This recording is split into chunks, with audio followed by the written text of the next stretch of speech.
Hey guys, it's Kevin, and this is my review for Hotel Artemis. And what Hotel Artemis is essentially about is we center on this futuristic world where basically crime is at an all-time high, and the police have kind of developed a very severe tolerance for it. They don't really care that much anymore.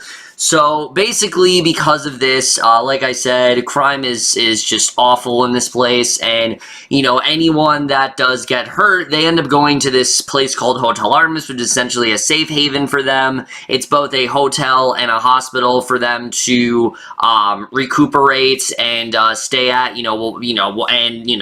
Their enemies can't kill them or anything like that. And basically, the whole movie is one night where many different events and things do collide, and that's really all I'm going to say.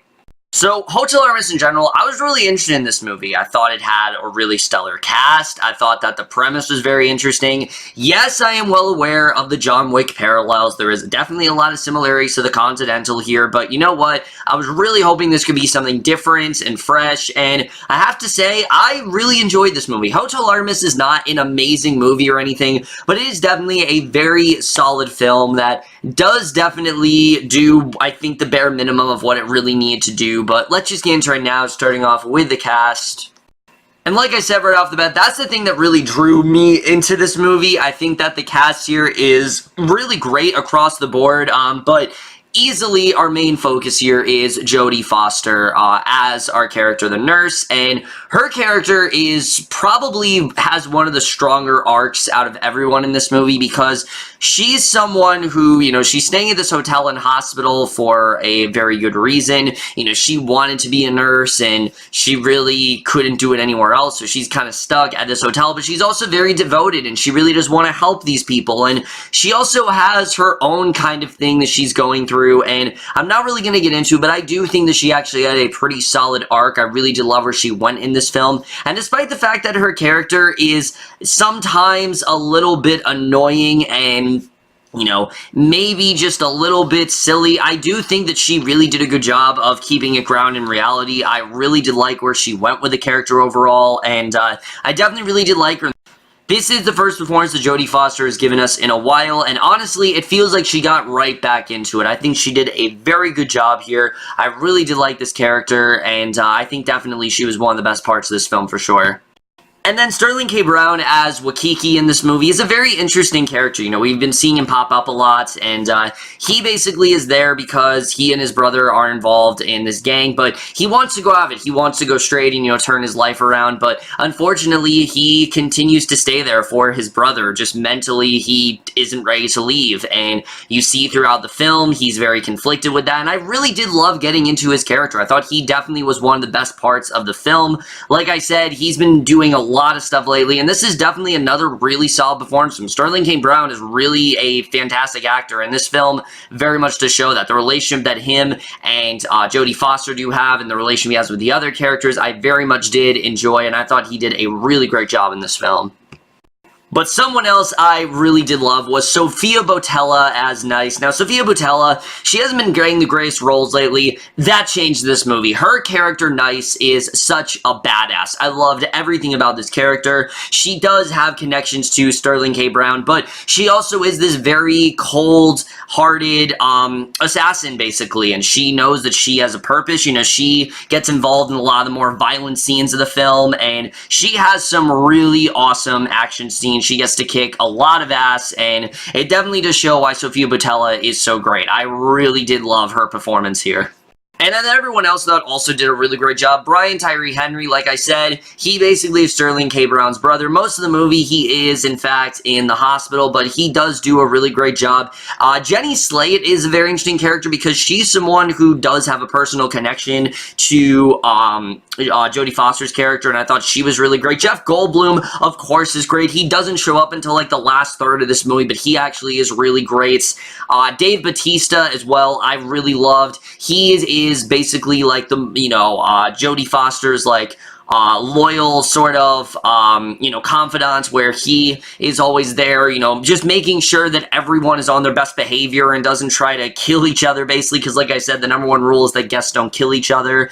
And then we come to these last two performances, which I'm not going to lie, weren't that great. Charlie Day, and especially Zachary Quinto. Charlie Day in the film, he was very on and off for me. He was trying to do like this Joe Pesci, Goodfellas type performance, and I'm not really sure if it really worked out. It honestly did come across as kind of laughable. Zachary Quinto, I thought was pretty bad here. He is so over the top as this character.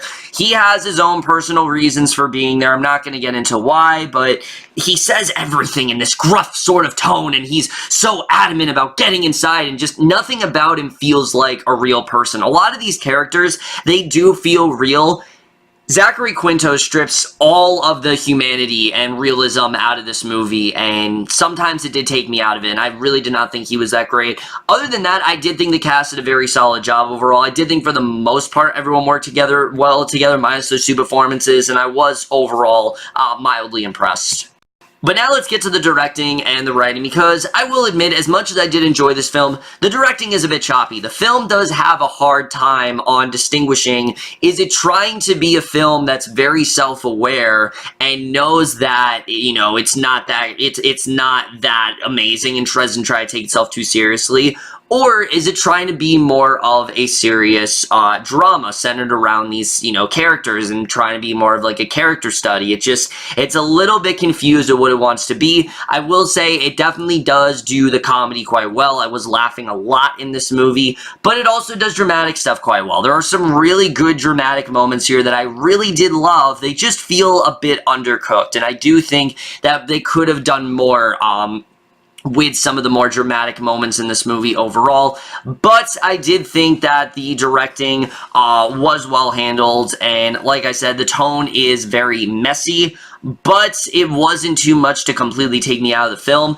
The writing is really, I think, what made me enjoy this film so much, besides the performances, because I did think the writing here was actually pretty solid, especially when it comes to how all these characters end up at this hotel. It is a bit of a stretch when you really do think about it, but as you watch the film, it actually does start to make sense. You start to think, okay, this is how Sterling K. Brown's character got here. This is how Jenny Slate's character got here. Like, I really did start to understand why everyone had a reason for being here and how they all end up coming together at this hotel. And there, like I said, there are a lot of connections between these characters that I actually really did love getting into. There's a really great mystery to what's going on, and I thought once it was revealed, there actually was a pretty good payoff. I was actually really getting into the main story of this film. I very much did enjoy that. I thought there were some really nice side stories, like I said, with Sterling K. Brown's character and Brian Tyree Henry. They really do ground it quite a lot. There's a lot of great moments between them, with him trying to get out of the business, and you know, Brian Tyree Henry, him trying to care for his brother, and you can tell he doesn't want to get out of it for that reason. But then you go to someone like Jenny Slate, who is this cop, and she doesn't really know what to do in this world. You know, she wants to maintain order, but this is a world where cops don't really care anymore, and cops are kind of outnumbered at this point because criminals have gotten a lot smarter, and I do think they did a very good job with that overall. I was very impressed with the characterization in this movie. However, then you go, like I said, to Zachary Quinto, who not only did I think that he wasn't really that great, I thought his character was honestly really weak. He's really just there just to get vengeance, and he doesn't really do much of anything in this movie. Most of the film, he is trapped, basically, you know, literally and figuratively. He is trapped by this door. You know, he can't really do anything, so it's basically all through dialogue, and like I said, his performance isn't doing the film any good at all. You know, it really isn't doing the character justice, so you really don't feel that attached to this character, and once it's revealed why he's there, it does make sense, but I just really did feel that he was kind of robbed, and I definitely did want a little bit more from his character. But characters like Dave Bautista's character or Jodie Foster, I do think they were actually very well written, and I was impressed with how they did write some of the characters. So the writing, I think, was overall well done. I was impressed with a lot of the characterization. It was just I did think some was kind of weak. In terms of the future, Did this movie need to take place in the future? Not really. I mean, I understand, obviously, it was a future, you know, it's a futuristic setting with this hotel and things like that, but they really don't do too much with the futuristic setting, aside from a couple of technologies that, you know, do help Brian Tyree Henry and things like that, but they didn't really do much with that futuristic setting, and I definitely did want a little bit more from it. So I do think that they did. That definitely was kind of, you know, you could cut that out of the film and you didn't really need it here. I will say the cinematography in this film is gorgeous. Just certain like corridors of the hotel or just different floors and things like that. It is a really great color scheme, and I definitely really did enjoy that. The first scene we see the hotel, there's this really great opening montage, and I thought visually it was very aesthetically pleasing, and I very much did enjoy it, and I thought the visuals were really well done. I really love the cinematography and the look of this film. Again, they don't really do much with this futuristic world because it's not that far in advance from us. It's like 2029, so it's not in the, not that much, you know, it's in the not too distant future pretty much, but again, I just don't really feel they did too much in terms of that, but in terms of cinematography, I do think they did do a good job overall. I was definitely impressed by it.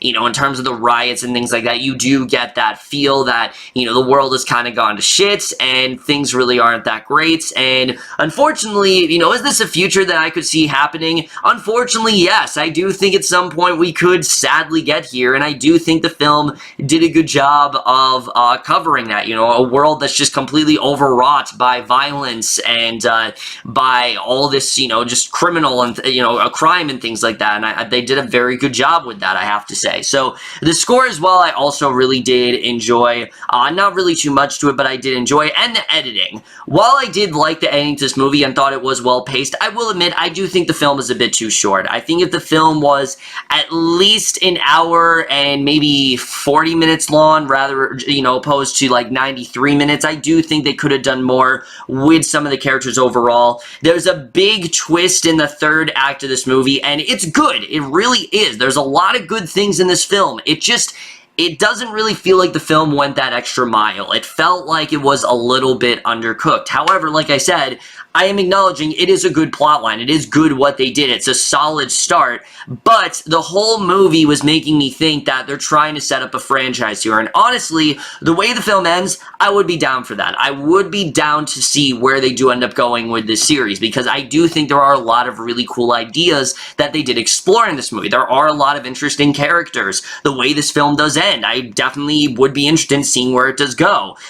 You know, there are definitely things that I really do want to see. Jodie Foster, Dave Bautista's character, you know, there's a lot of really great things about this film. However, there is some stuff that is a bit underwritten. It is a little bit, you know, convoluted. The tone, like I said, is a bit jumbled. However, at the end of the day, I did enjoy this film more than most people seem to. Most people are saying this is a very mediocre film, and I thought it was honestly pretty good. I do think that there definitely is a lot of places they can go with this story overall. I'm very interested in seeing where they can go with some of the characters, if they are trying to, like I said, take this into a franchise direction. Also, this is not a John Wick spinoff. I'm going to say that right now. There is no connection to John Wick here, so if you're thinking this, they're trying to connect this to John Wick Chapter 3, you will be very sorely disappointed, because that is not at all what this is. It is, however, a very solid character drama that I definitely did enjoy overall. Not as good as I think it could have been, but it has enough good stuff in there for me to overall recommend it.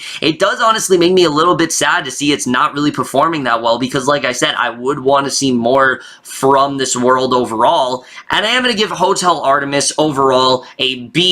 But overall, guys, in my review of Hotel Artemis, let me know what you guys thought of this movie overall, left your thoughts. And I know not a lot of people are seeing this movie, but I really didn't know how it was going to be, and I definitely did enjoy it overall. But that's it for this video. Hope you enjoyed. See you guys in my next video, and I will see you guys for that. Okay, bye.